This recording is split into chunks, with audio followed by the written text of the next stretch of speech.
Share marketing Kannada ಚಾನಲ್ಗೆ ತಮಗೆಲ್ಲರಿಗೂ ಸ್ವಾಗತ. ಇವತ್ತು ಬಂದು 19 ಫೆಬ್ರವರಿ 2025 ಚಿನ್ನದ ಬೆಲೆ ಕಚ್ಚಾ ತೈಲದ ಬೆಲೆ ಏನಾಯಿತು ಅಂತ ನೋಡ್ಕೊಂಬೋಣ. ಬನ್ನಿ. ಕಮೋಡಿಟಿ ಮಾರ್ಕೆಟ್ ಇವತ್ತು ಚಿನ್ನದ ಬೆಲೆ ನೋಡೋದಾದರೆ ಪ್ರತಿ 1 ಗ್ರಾಮ್ ಬಂದು ಬೆಂಗಳೂರಿನಲ್ಲಿ 8,765 ರೂಪಾಯಿ, ಹಾಗೆ ಪ್ರತಿ 100 ಗ್ರಾಮ್ ಚಿನ್ನದ ಬೆಲೆ ಬಂದು 8,76,500 ರೂಪಾಯಿ ಆಗಿದೆ. ನಿನ್ನೆಗೋಸ್ಕರ ಪ್ರತಿ ಗ್ರಾಮಲ್ಲಿ 70 ರೂಪಾಯಿ ಏರಿಕೆ ಆಗಿ ಪ್ರತಿ 100 ಗ್ರಾಮ್ ಚಿನ್ನದ ಬೆಲೆ ಸುಮಾರು 7,000 ರೂಪಾಯಿ ಏರಿಕೆ ಆಗಿದೆ. ಹಾಗೆ 22 ಕ್ಯಾರೆಟ್ ಚಿನ್ನದ ಬೆಲೆ ನೋಡಿದರೆ ಪ್ರತಿ 1 ಗ್ರಾಮ್ ಬಂದು ಬೆಂಗಳೂರಲ್ಲಿ 8,035 ರೂಪಾಯಿ, ಹಾಗೆ ಪ್ರತಿ 100 ಗ್ರಾಮ್ ಚಿನ್ನದ ಬೆಲೆ ಬಂದು 8,03,500 ರೂಪಾಯಿ ಆಗಿದೆ.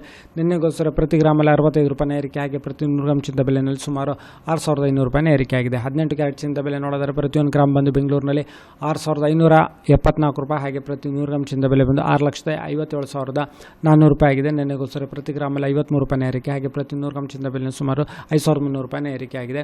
ಬೆಳೆ ಬೆಲೆಯಲ್ಲಿ ಯಾವುದೇ ರೀತಿ ಬದಲಾವಣೆ ಇಲ್ಲ. ಬೆಂಗಳೂರಿನಲ್ಲಿ ಪ್ರತಿ ಗ್ರಾಮ್ ಬೆಳೆ ಬೆಲೆ 100 ರೂಪಾಯಿ 50 ಪೈಸೆ, ಹಾಗೆ ಪ್ರತಿ ಕೆಜಿ 1,500,000 ರೂಪಾಯಿ. ಹಾಗೆ ಪೆಟ್ರೋಲ್ ಬೆಲೆ 102 ರೂಪಾಯಿ 92 ಪೈಸೆ ಪ್ರತಿ ಲೀಟರ್, ಡೀಸೆಲ್ ಬೆಲೆ 88 ರೂಪಾಯಿ 99 ಪೈಸೆ ಪ್ರತಿ ಲೀಟರ್, ಕಚ್ಚಾ ತೈಲದ ಬೆಲೆ ಸುಮಾರು 6,299 ರೂಪಾಯಿಗೆ ಟ್ರೇಡ್ ನಡೀತಿದೆ. ವಿಡಿಯೋ ನೋಡೋದಕ್ಕೆ ತಮಗೆ ತುಂಬ ಧನ್ಯವಾದ. ವಿಡಿಯೋನ ಲೈಕ್ ಮಾಡಿ, ಶೇರ್ ಮಾಡಿ, ಕಮೆಂಟ್ ಮಾಡಿ.